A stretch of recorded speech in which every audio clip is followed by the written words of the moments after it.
Hamas and Hezbollah are terrorist proxies of the same Iranian leaders who promised to destroy the State of Israel.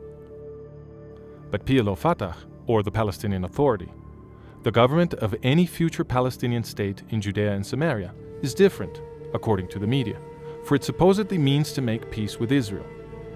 But is it different? Today the media never mentions it, and so very few people remember. But PLO-Fatah armed and trained Ayatollah Khomeini's guerrillas, the same that fought the Iranian Islamist revolution and established the current regime in Iran. PLO-Fatah and Iran have cultivated a close relationship ever since. Will Israel give strategic territory to Iran? That is the question we will ask in what follows. HIR and Faces present a series based on the book The Collapse of the West, The Next Holocaust and Its Consequences. PLO-Fatah and Iran, the special relationship.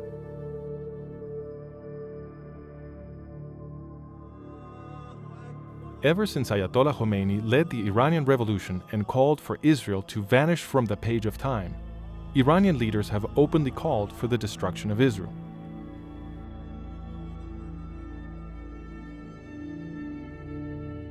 To that end, in Gaza and Lebanon, Iran has supported, trained, and armed terrorist militias such as Hamas and Hezbollah.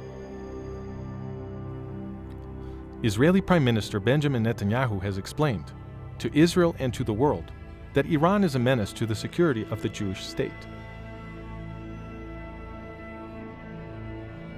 And nothing could imperil our common future more than the arming of Iran with nuclear weapons. Iran's leaders deny the Holocaust of the Jewish people while calling for the annihilation of the Jewish state. But Netanyahu also pushes for the creation, in the territories of Judea and Samaria, of a new Arab Palestinian state. You absolutely favor a Palestinian state, though, right? I do. I think it's important to make peace with the Palestinians, and I'm prepared to negotiate that peace right away. They should have their own independent country. And Netanyahu also says the following. And we should be assured that this country is not used as a staging ground for Iranian-sponsored terrorist attacks on us. Wait, isn't this a contradiction? Any Palestinian state will be governed by PLO-Fatah, now better known as the Palestinian Authority. And PLO-Fatah, run from the beginning by Yasser Arafat and Mahmoud Abbas, was in fact the architect of the Iranian Revolution.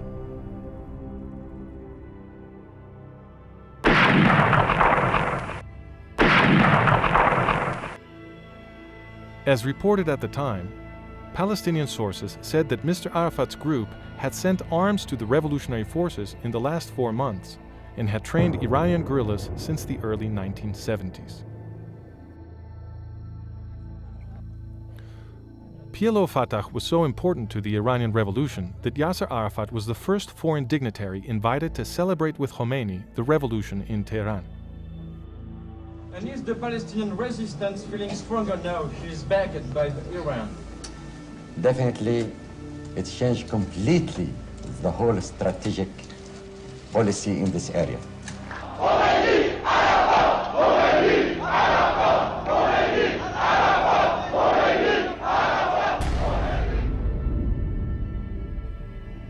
A grateful Khomeini gave PLO-Fatah, for its offices, the former Israeli embassy in Tehran. As reported at the time, Mr. Arafat, the first prominent visitor to Iran since the revolution, said the Palestinian and Iranian aims were identical. In fact, from Tehran, Arafat and Khomeini announced that together they would export the jihad to the entire world and destroy Israel. Khomeini's son declared, "We will continue our struggle until we free all Islamic countries and hoist the Palestinian flag together with ours." PLO-Fatah continued to be important in Iran. It played a central role creating both the Iranian Revolutionary Guard and the Iranian secret police. As the New York Times explained at the time, the current head of the PLO network in Iran, Hani al-Hassan alias Abu Hassan, should be counted as one of the most influential men in Tehran. In the late 1980s, PLO-Fatah adopted a public stance of promising peace in exchange for territory. And thanks to Western pressure on Israel, the so-called Oslo peace process was born. PLO-Fatah and Iran now appeared estranged. But was this for real? In 1996, the Palestinian daily Al-Quds reported that a top PLO-Fatah leader had come back from Iran with a renewed relationship.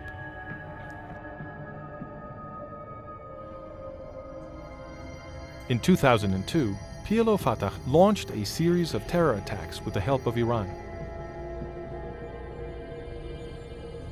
As reported at the time, Iran, which opposes Israel's very existence, is a staunch backer of the Intifada. Iran sent arms to PLO-Fatah, some of which were intercepted by Israeli authorities.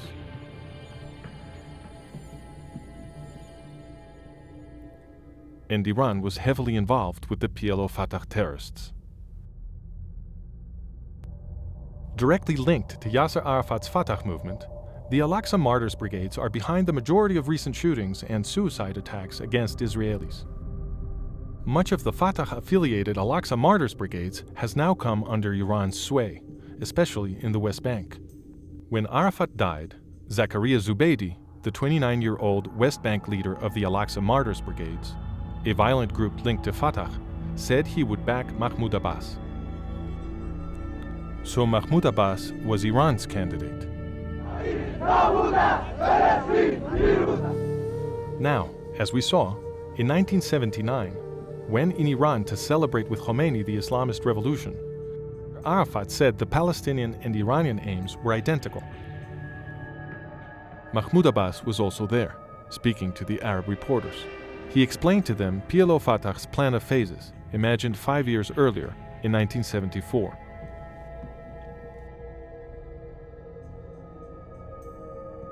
Promise peace.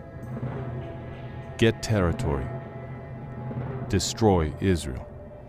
As recalled in the Palestinian daily Al-Quds, Abu Mazen, Mahmoud Abbas, lectured at length on this issue in Tehran when he went to congratulate Khomeini for the triumph of the Iranian Revolution. All that is required from us is to bring the Israelis to the absolute conviction that we Arabs really want peace. This mission is not easy because the Israeli right knows the truth. What truth is that? Immediately after signing the Oslo Accords, Arafat explained on Jordanian television that Oslo was the implementation of the 1974 Palestine National Council's decision.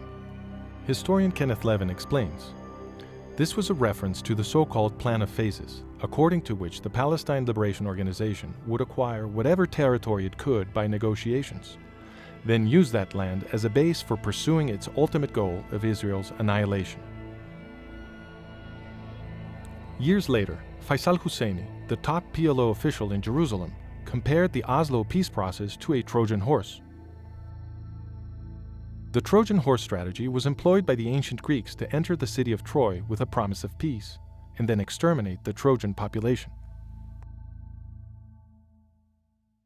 What does this mean for Israel? Hashemi Rafsanjani, father of Iran's nuclear program, explains. Application of an atomic bomb would not leave anything in Israel, but the same thing would just produce damages in the Muslim world. The message is clear. The Palestinian State will be a suicide bomber. The entire Arab-Palestinian population will be sacrificed by the Iranian regime in order to murder the Israeli Jews. To conclude, Prime Minister Benjamin Netanyahu warns loudly of the Iranian danger, and indeed, Iran is a great danger.